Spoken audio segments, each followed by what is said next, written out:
talking about Brueggemann is not going somewhere else. Say that again. Expand on that, Will. Well, what he's talking about is what we were just talking about. Yeah, yeah, right. Yeah, trying to turn a sense of despair and numbness into engagement and amazement. That's where we are today, and it's where we left off last time, looking at Second Isaiah. We did talk briefly about how Isaiah was constructed, that it's not just one person writing, it's first, second, and third Isaiah.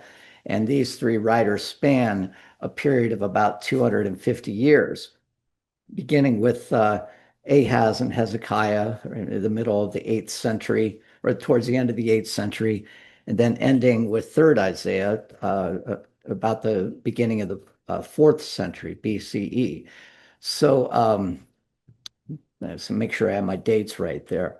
Um, I want to continue, of course, to talk about Isaiah and especially what Brueggemann does. I mean, it's obviously he is just enchanted by this prophet.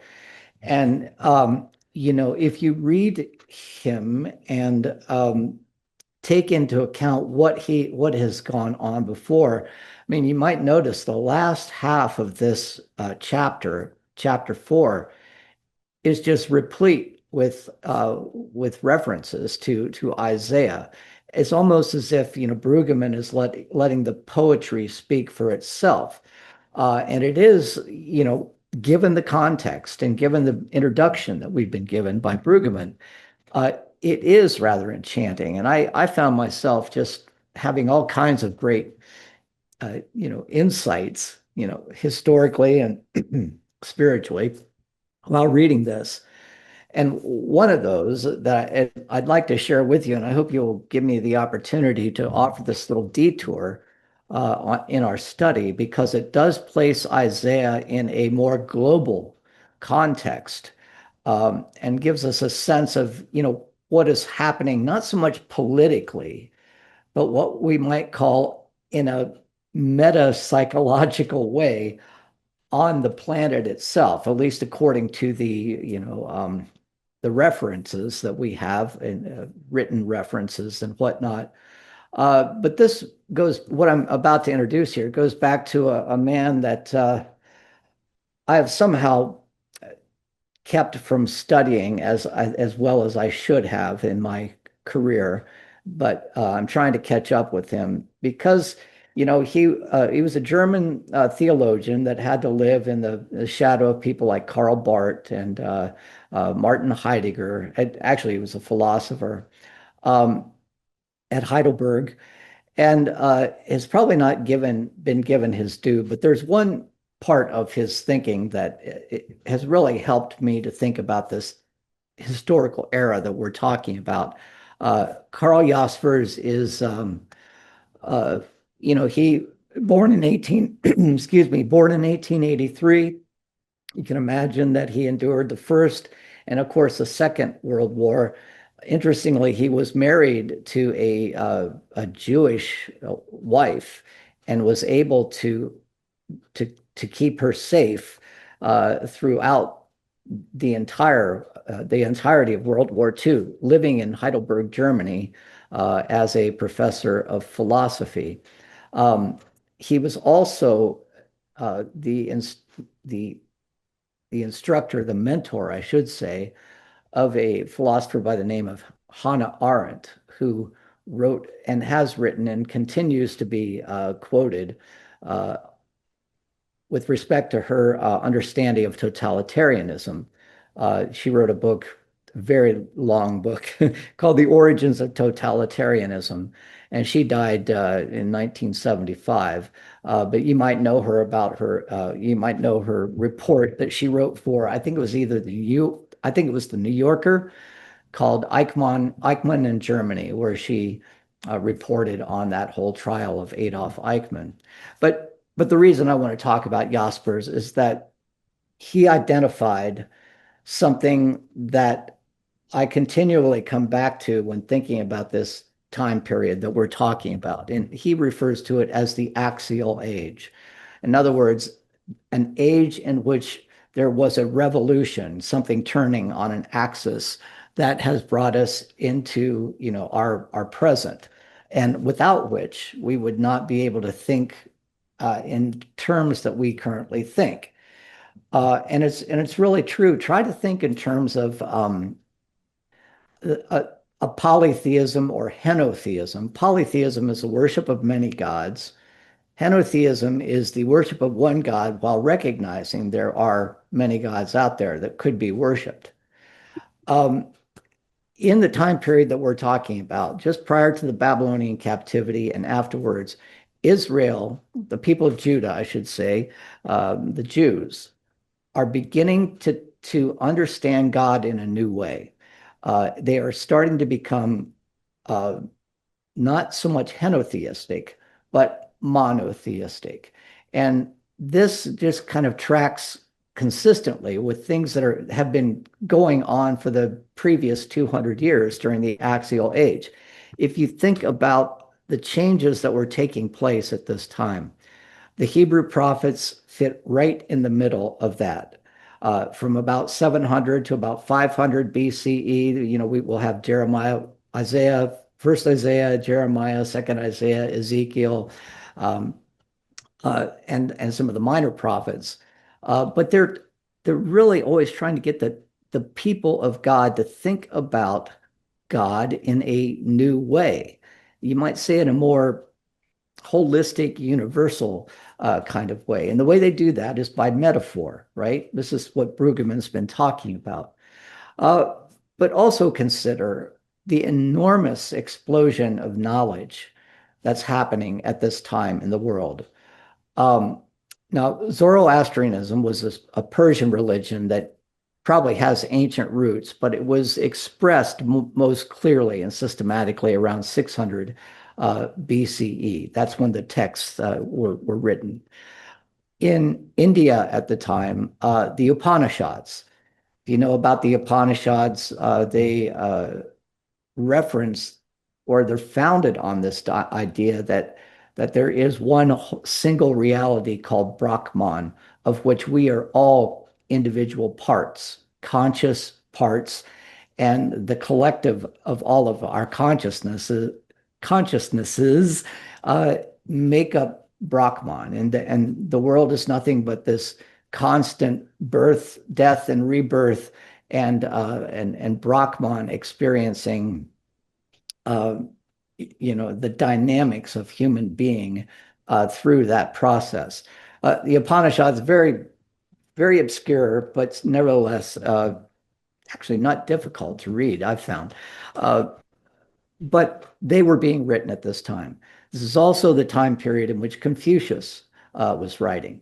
And just a little bit prior to him, Lao Tzu, Confucius, the founder of Confucianism, which still is foundational to much of what's happening in China today, at least in terms of their social identity. Lao Tzu, the founder of Taoism, uh, very, very similar to what we were just talking about with Brahman in the Upanishads. And you had the pre-Socratics along with Socrates and Plato writing and thinking at this time. And then last but not least, and I'm sure I'm forgetting somebody, you have Siddhartha Gautama, or the man known as the Buddha in northern India, who establishes his own understanding of the world and how karma fits into that, and how our identity, our self, which is no self, is a part of that as well. So people there are two movements that are happening here. On the one hand, you have people beginning to think of themselves as individuals, as having a kind of independent worth, regardless of their social context. But on the other hand, you have this understanding that's happening in which we all share a kind of common source. And I would also add to this, the wisdom literature that we're going to be talking about in the Adult Ed Forum is part of this. So just a little bit later. So a move towards individualism, and I use that term guardedly, because we're not talking about the post-enlightenment kind of individuals where everybody, is their own autonomous agent. But the idea that there's something about my individual worth apart from my association with the community itself, of which I'm a part. On the other hand, you have what's happening, um, a move away from understanding yourself and the world by virtue of the gods that you worship, and a more philosophical understanding of this one kind of energy, if you might call it, or one reality that binds us all together. And the Hebrew prophets were right in the middle of it. And we can see indications of this happening.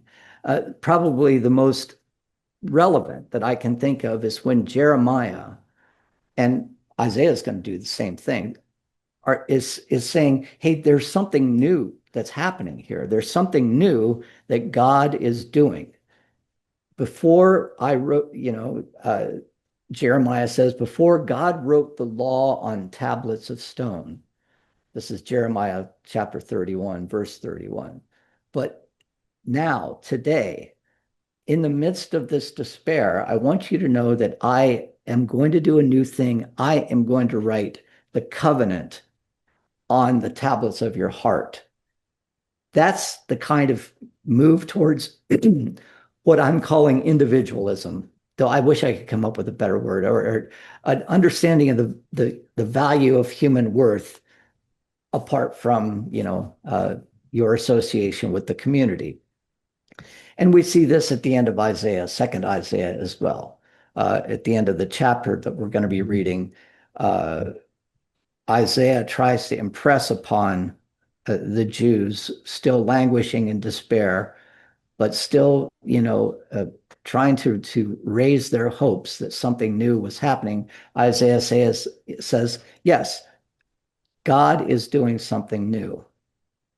And I just wanted to mention that because as someone who, thinks about the history of philosophy in a variety of ways, the Hebrew prophets are really riding the crest of a wave that's happening around the world, or at least happening in Europe and Asia at the time. We don't know what's happening in North America at this time. Any comments or thoughts about that? Have you heard this before? About the axial age? Oh, good. So I introduced something new. Good. Well, why this is important, because this is the move that we'll see, in the wisdom literature, that God's wisdom is higher than human understanding. And it also offers the hope, I guess, and the possibility of something that will be developed much later, and that it's not just our individual group that's important. We would often define ourselves prior to this time as who we are by virtue of who we're not. We're not an Ammonite, we're not a Canaanite or whatever. But now there's a new universalism that's beginning to take place. Just the slightest intimations of it, and it will develop in the Jewish tradition, wisdom literature like Proverbs and gosh, what am I thinking of? Proverbs, Ecclesiastes, the Song of Songs, some of the Psalms that we read, like Psalm 8 or Psalm 104, where the emphasis is upon God, the creator of all, and God, the one who has a relationship with the entire world, not just with a people. And we also see it beginning in first Isaiah. The days are coming, says the Lord, when the nations of the earth will flock to Jerusalem, and there they will, learn of peace, beat their swords into plowshares. What is going to happen during the Babylonian captivity, though, as the Jews return, and I'm getting this kind of mixed up with what we're teaching in the adult ed forum, is that what's going to happen during the Babylonian captivity is that some Jews are going to, well, they're going to become reactionary in the truest sense of the word. They are going to try to hold on to their conservative values and go back to the way things were. We need to have a temple. We need to have, priests. We need to have a king. All of those kinds of things. But there are going to be other Jews who are going to say, we're kind of picking up new things on our radar here. And there's a wisdom that transcends our knowledge of the world. And it's going to be this trajectory, you might say, that is going to give rise 300, 400 years down the line to people like Jesus of Nazareth, still working within the prophetic tradition. The prophets are not saying, go back to the law, not in the least. They are recognizing, as Brueggemann says, that this God that we worship is a God of radical freedom, a God who's creative enough to change, right? And do new things. So, any thoughts about this? It's probably enough.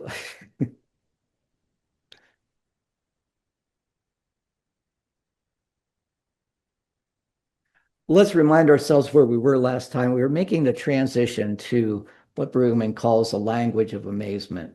We've been speaking about the language of critique in the midst of despair that is going to try to break the numbness and give the Jews and give, I should say, the people of Judah in Jeremiah's time, uh, the opportunity to grieve. Numbness keeps you from grieving. What Jeremiah did was introduce a new type of language that breaks the despair and gives them the opportunity to do what most human beings should do in situations like that, and that is to grieve. But grieving is always penultimate. It's always the second to last act, and this is where Isaiah comes to the fore. And Brueggemann says Isaiah is going to give the people the opportunity, not only the opportunity, the privilege, and uh, I'm trying to think of the right word. Uh, ah, I don't like it when I do this.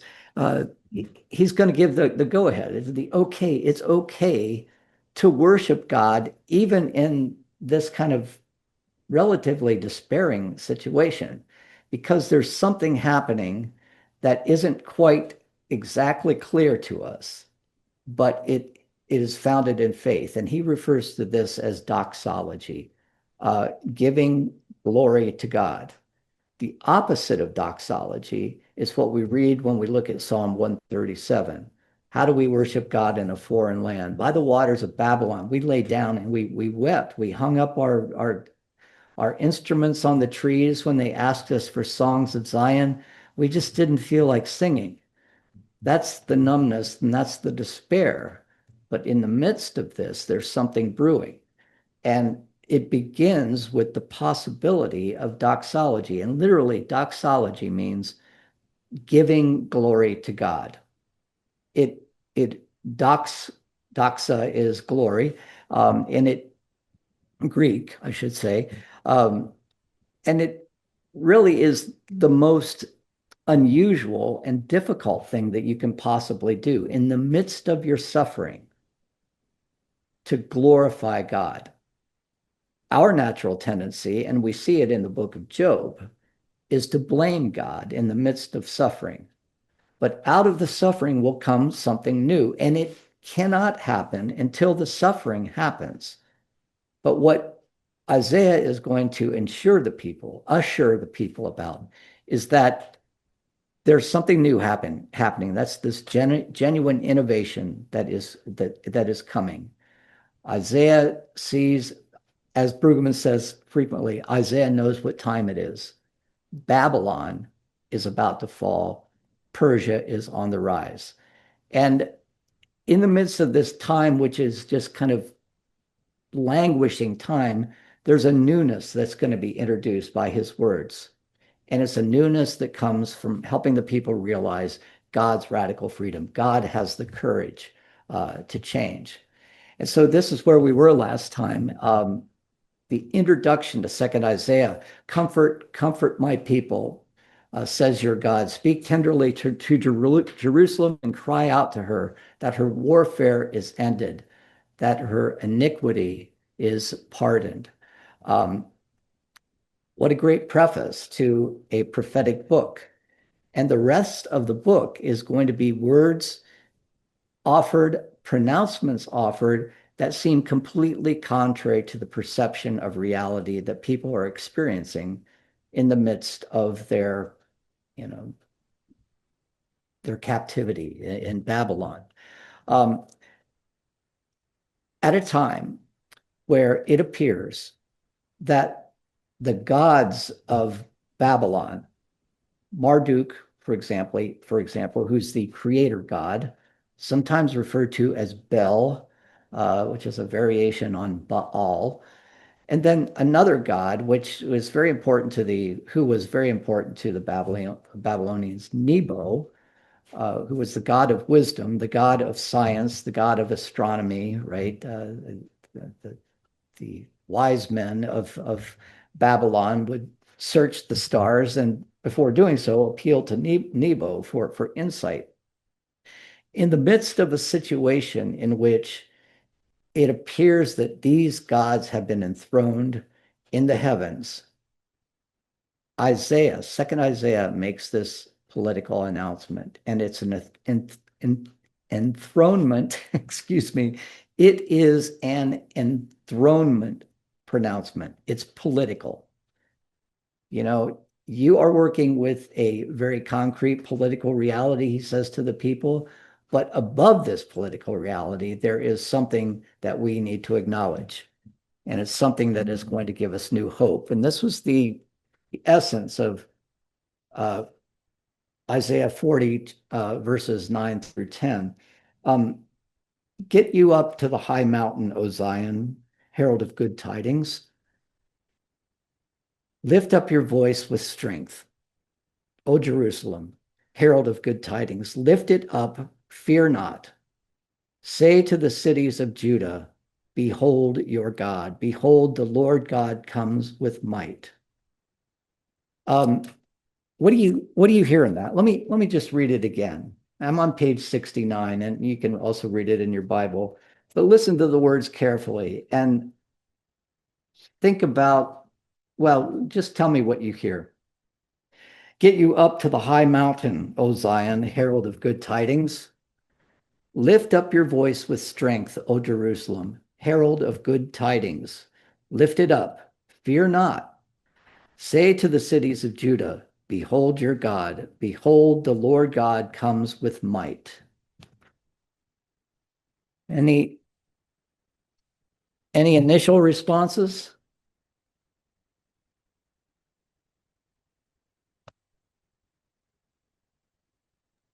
Dan, Go ahead, Benny. if I could insert something here, Walter Brueggemann spends a lot of time emphasizing grief and grieving and Yes. numbness.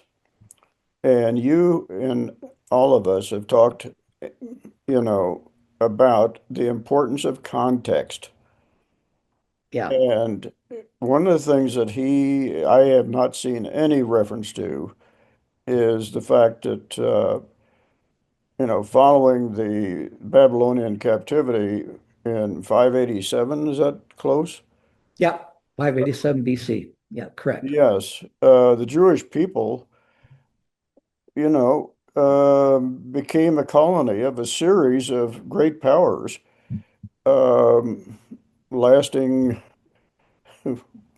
good grief, clear through, Till the Romans. clear through the end of the Roman Empire. Yeah.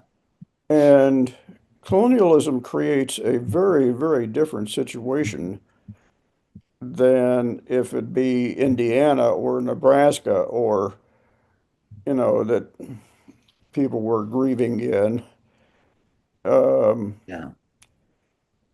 and colonialism by itself, many times, and I'm thinking back to you know, all the work on the analysis of post-colonial Africa um, opens up all kinds of possibilities, you know, for resistance that actually did work in terms of, you know, newness.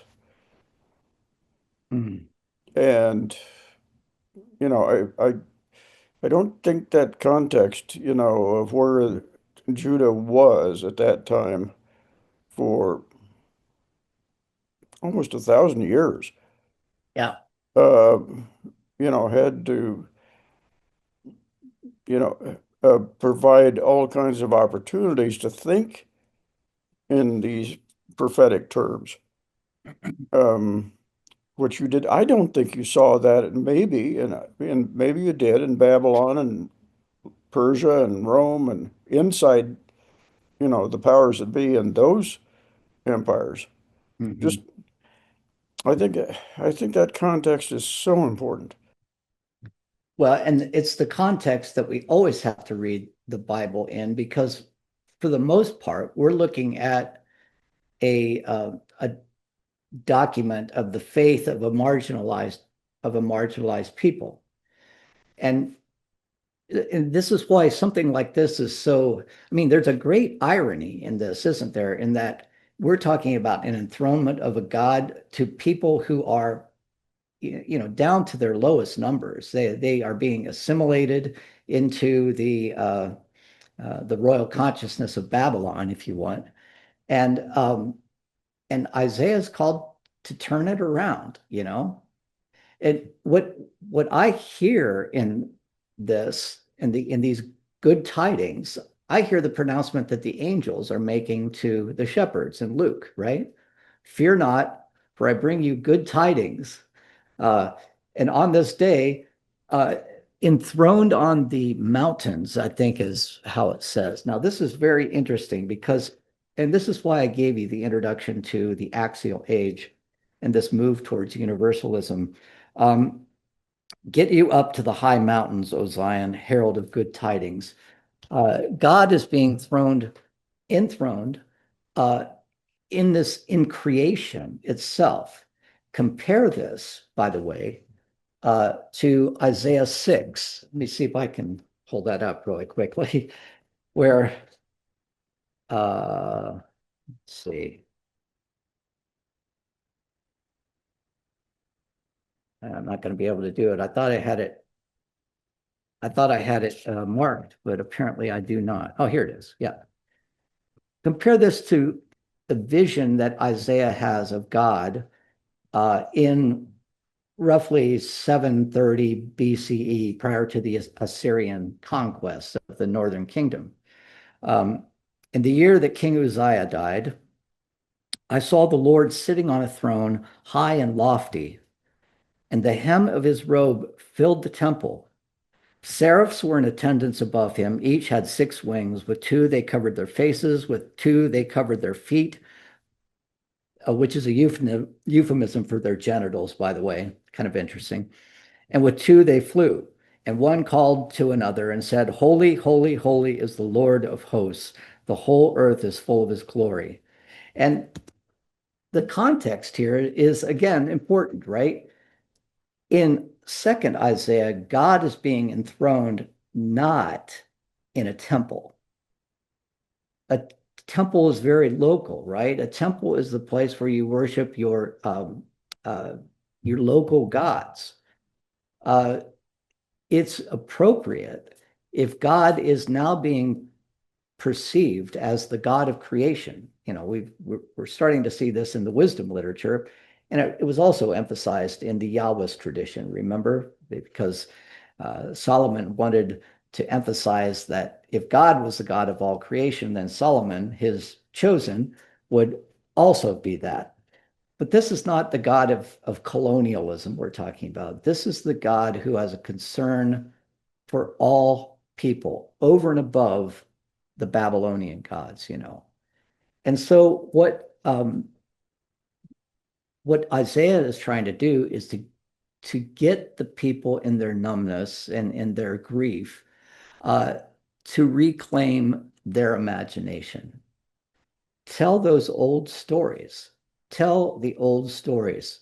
And draw on the old, what you might call the old newness, and create an old newness. You're not going to create new symbols out of nothing. You're going to remind people the stories that they've heard throughout their lives that have given them hope throughout. And this is where the Exodus story of chapter 15 is so important. And and by the way, this Song of Moses is really a song of Miriam. It was probably an extension of the song that Miriam, Moses' sister, sang after the people were brought out of the land of Egypt, and they came to the desert, and they're looking over the Red Sea, and then all of the Egyptian soldiers are lying dead, and you hear an enthronement hymn. Then the prophet Miriam, Aaron's sister, took a tambourine in her hand, and all the women went out after her with tambourines and with dancing. This is important, singing and dancing, because this is what Isaiah is going to try to get the people of Judah to do in the most unlikely context, right? Sing to the Lord, for he has triumphed gloriously. House and rider he has thrown into the sea. And scholars tell us that in reading the Hebrew, that this is probably the oldest text that we have. I don't want to call it text, the oldest proclamation around which many of the stories, the oral traditions of the Hebrew Bible are going to develop. But it is a proclamation of amazement. And this is what Isaiah wants to do, draw on this language of amazement.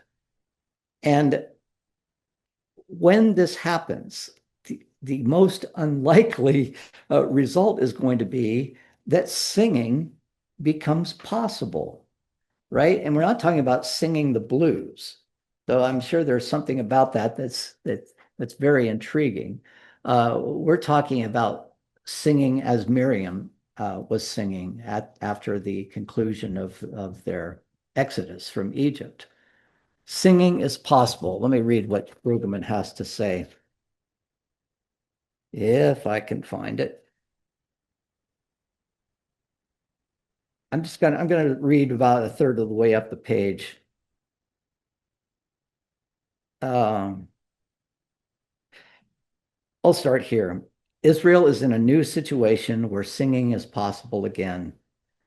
Have you ever been in a situation? Now, this means after the pronouncement of the enthronement, after the pronouncement that the one enthroned is going to provide comfort. Israel's in a new situation where singing is possible again. Have you ever been in a situation where, because of anger, depression, preoccupation, or exhaustion, you just could not sing? And then you could. Change resulted from being addressed, called by a name, cared for, recognized, and assured. This is what Isaiah is bringing to the people. It's calling them once again by name, reminding them who they are, telling the old stories. The prophet makes it possible to sing, and the empire knows that people who can boldly sing have not accepted the royal definition of reality. You know, they're drawing out of their numbness like a cocoon. If the lack of singing is an index of exile, then we are in it, for we are a people who scarcely can sing. And I think Brueggemann's talking there about the context in which he was writing in the 1980s.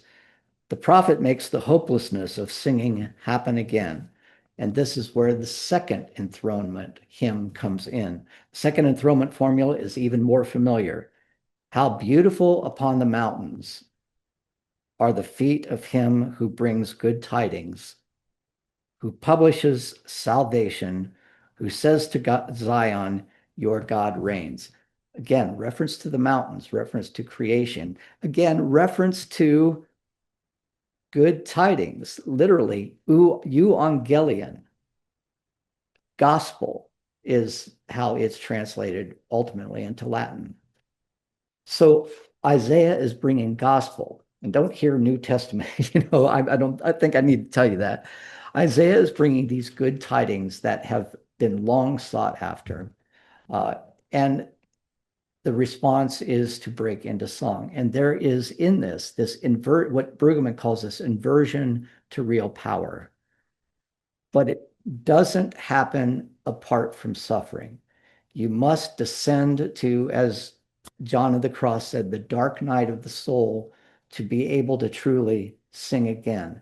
When you come to realize after these pronouncements that there is power in powerlessness, that the God of the powerless is the God who is most powerful. I know it sounds very contradictory, but this is the kind of, well, it's very much like Soren Kierkegaard said, I believe because it's absurd to believe.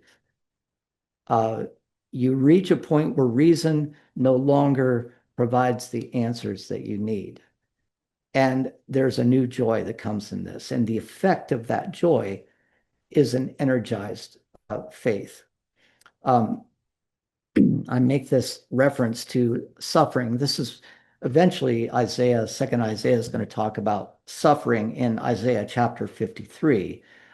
This is where, he had no comeliness that we would recognize him. And like a lamb, he is led to slaughter before his captors. The Christian church would later take, great comfort in this and attributing it to Jesus. But that comfort is now being attributed to those who have suffered, those who are comforted because they have paid the price. And now singing is once again possible. And now their faith can be energized. I want to say this, and I want to ask for your comments. I think this is very similar to what Viktor Frankl wrote about during World War II. Viktor Frankl, who endured Nazi concentration camp. And in the midst, in his experience, he came to realize that the one thing that makes human beings truly human and gives them a sense of being and a sense of hope is meaning. If you could endure the concentration camps with a sense of meaning, whether it's as simple as, I need to say hello to this person because he's really struggling, then you are buoyed up in a way that others who are lost in their despair are not. After the concentration camps, Viktor Frankl established this as foundational to his type of therapy called logotherapy. Man's Search for Meaning is the name of his book. And I think you've all probably read it, but, very, very interesting, because when I would read this with students, they just naturally would cling on to it. Because, students, undergraduates are being, there are all these things that are impinging upon them, people telling them what to do, and what their major should be, what their future should look like, who they should marry, things like that. But in the midst of that, they get a despairing sense that it's all meaningless until they understand that if you establish meaning, and if you get somebody to serve as the midwife, if you will, to help birth meaning into your life, then you can handle what's coming at you with a sense of, kind of equanimity. So I'm going to be quiet right there after I just tell you that this image is simply one from the Middle Ages, and this would be God enthroned in Isaiah chapter 6, God in God's temple. But now the emphasis is God in the temple of creation. What thoughts do you have? Dan, I have a thought that Brueggemann really has focused for me the relationship between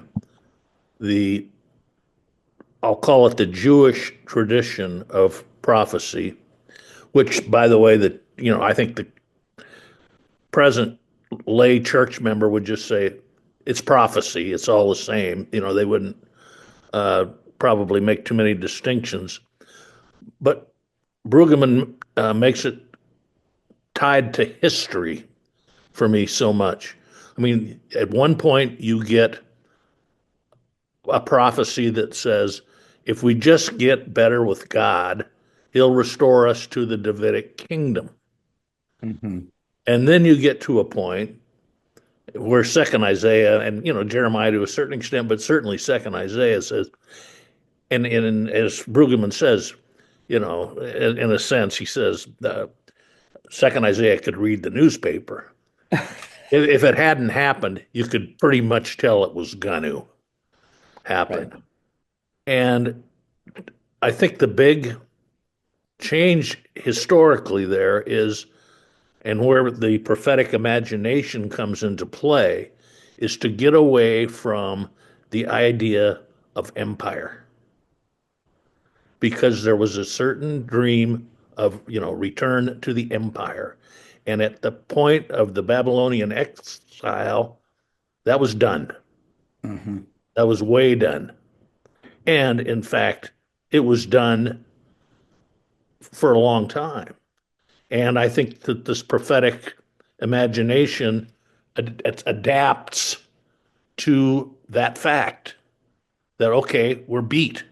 The empire's gone, but we've got to have the faith, and, we're still there. And that possible, we can sing instead of march. And um, he's made that pretty clear to me. And also, I think this is the next chapter, so I don't want to steal it, but No, go ahead. this goes, and by the time you get to Jesus of Nazareth history time, the empire is, Rome. Right. And it's ironic, and so that's really all I wanted to say, other than I think it's ironic that, a few hundred years later, after Jesus of Nazareth, then the Christians are the empire, but that's another Right. book, probably. Well, it's a book that we've read. Yeah. You know, our previous book on various Christianities, but also, I mean, this is the source ultimately of books that Crossan and uh, Richard Horsley have written on Christ and empire, and he's making precisely that point. Empire is the problem. Empire creates all of the thinking and all of the muddled aspirations that we're currently seeing in Davos right now, right? And it creates this sense of never having enough. And if you want to see the seven deadly sins incarnate, look at empire, right? And this is why it's so distressing for me to see the display of, frankly, stupidity that we're seeing, that we saw this morning, right, in Davos. But there's something that is an alternative to empire that Isaiah isn't going to talk, second Isaiah isn't going to talk about here, but it is going to develop in the time of Jesus. And we call it, well, Martin Luther King Jr. called it the beloved community. Jesus calls it the kingdom of God. And, it's got its own set of 10 commandments known as the Beatitudes. And it is a way of ordering your life where the number one rule is to recognize the other as not other, but as human being, and honor that human being. I don't know if there was a program, it was on it was on Monday on On Point. Do you all ever listen to On Point? It comes on at 9 o'clock in the morning. I know you're probably out, by that time you've been up, for 5 hours and you've already made your breakfast and, trimmed trees and things like that. But there was a woman who was speaking, and her first name was Chloe Valerie, I think, and she's got an organization called the Theory of Enchantment. And it was meeting so many touch points with what we were talking about. Actually, what she was talking about really wasn't that new. It was kind of Buddhism and some of the wisdom traditions warmed over, except she introduced the idea of what's happening in our brain neurologically. When we recognize the other as other, and when we recognize human beings as fellow creatures. But ironically enough, she comes up with, if you're going to do anything, if you want to kind of get back to this human understanding of yourself, do two things every day: dance and sing. Isn't that ironic? Given what we're just talking about, this idea of singing. Anyway, I want to look more into that because I was very intrigued with what she had to say. But right, Jesus versus empire, the beloved community versus empire. And you can see how that lends itself to more local thinking versus more global kinds of thinking. Any other thoughts that some of you might have?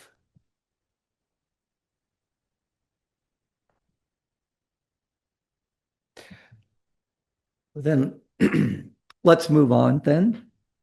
Brueggemann says something that has been part of Isaiah scholarship for quite some time, that these two enthronement hymns, you might say, are really the font out of which Isaiah creates the rest of his poetry. That is this idea of, God enthroned on the mountains, good tidings, fear not, everything that suggests, what the angels are proclaiming to the shepherds in the New Testament. There's a clear connection there when Luke must have had this kind of enthronement idea in mind. But what he wants to do now is provide an exegesis of kingship. And it's really similar to what we were just talking about, empire versus beloved community. And this is where you might even call it humor. One of the ways that people have endured this are the last year or so. They watched the late night hosts like Jimmy Kimmel and Jon Stewart and others, and just watching people who lead us towards despair, whether it's the president or Kristi Noem or wherever, and just skewering them with satire, right? And this is and Stephen Colbert does such a good job of this as well. I mean, he's really, really smart writers that are just pointing out inconsistencies and really absurdities. And this is what Isaiah wants to do. I've just enthroned for you, people of God, you Jews, a king high on the mountains. And I want to offer this contrast. And I'm reading on page 72, but this is Isaiah chapter 46, verses 1 through 4. Second Isaiah contrasts the two kinds of gods in an arrogant way. Stephen Colbert, right? The one kind just wears you out. Bel bows down, Nebo stoops. Their idols are on beasts and cattle. These things you carry are loaded as burdens on a weary beast. So these idols are being carried. Now, I haven't been able to make sense out of this, so I really need to read some more commentary. But I don't know if Isaiah is talking about these idols eventually being born out of Babylon after conquest, or if this is just kind of a satirical kind of association between these high gods and these emblems of materiality, the beasts themselves. But Bel, again, as Marduk, the god of the Babylonians who created the world, interestingly, by cutting up his grandmother, Tiamat, and forming the world out of her various parts, right? and then his son Nebo, who was the god of wisdom and the god of science. They must be carried around, says Brueggemann, and all an exile needs is more dead weight. Contrast this with God, who in his freedom, there it is, freedom again, needs no exiles to carry him. On the contrary, God does the carrying. Hearken to me, O house of Jacob, all the remnant of the house of Israel, who've been born by me from your birth, carried from the womb. I have made and I will bear. I will carry and will save. Uh, nice language and nice prophetic pronouncement for a people who are weary and in despair. But the contrast is very clear. And, just to add a little insult to injury, in the next chapter, he is going to compare Babylon, and this will be very familiar to us who've read the book of Revelation. He's going to compare Babylon to a whore, and a whore who is going eventually to be overwhelmed and overcome. In Isaiah 47, I'm reading now on page 73. Come down and sit in the dust, O virgin daughter of Babylon. Sit on the ground without a throne, O daughter of the Chaldeans, for you shall no more be called tender and delicate. Take the millstones and grind meal, put off your veil. In other words, live like the peasants, you who once were so noble. Strip off your robe, uncover your legs. There we go. Pass through the rivers. Your nakedness shall be uncovered, and your shame shall be seen. Again, part of this mocking, this satire that's happening, giving people a sense of hope just in the saying of it, right? Somebody's saying what we're thinking, right? Somebody is bringing it to expression.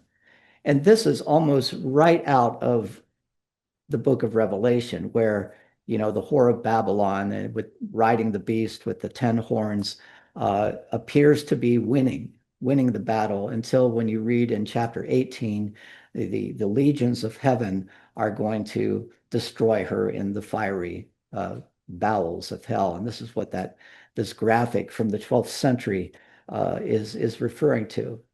But I say that simply because I'm hoping as we're reading the prophets, and when we start to read New Testament texts, especially the Gospels and the book of Revelation and some of the more Judaic Christian texts, this tendency towards metaphor is there, and they're doing precisely what Brueggemann says. They're drawing on old traditions and making them new again. The whore of Babylon, whether in Rome or whether in Babylon, it's a multi-purpose type of art archetype. So, I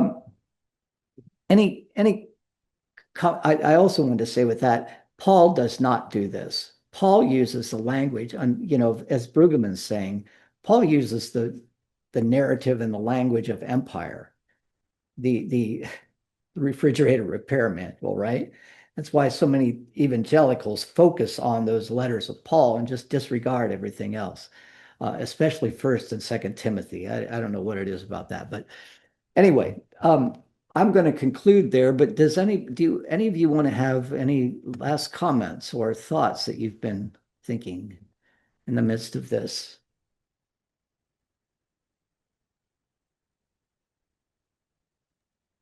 Dan, I'm just thinking that history over the last thousands of years does not treat Walter Brueggemann well, kindly. It's he is a wonderful person. I have learned so much about the major prophets, but whoa, the history of reality is not It does not give one a lot of optimism, Yeah. whether one's looking at then or looking at Davos today. Yeah. Right. And interestingly, this was the same critique that was leveled at this woman, Chloe, who was talking about this theory of enchantment. But remember what Brueggemann said a couple of chapters back. He says, the question isn't, is this viable? The question is, can it be imagined? And we all know that there's this utopian idea that is never going to be reached if we think about human beings and their depravity. But how much of human depravity is kept at bay by the imagination of a different way of being human in the world? And I think that's the best that we can hope for. And I think Brueggemann says that as well. It's not a matter of whether it's viable. It's can it be imagined?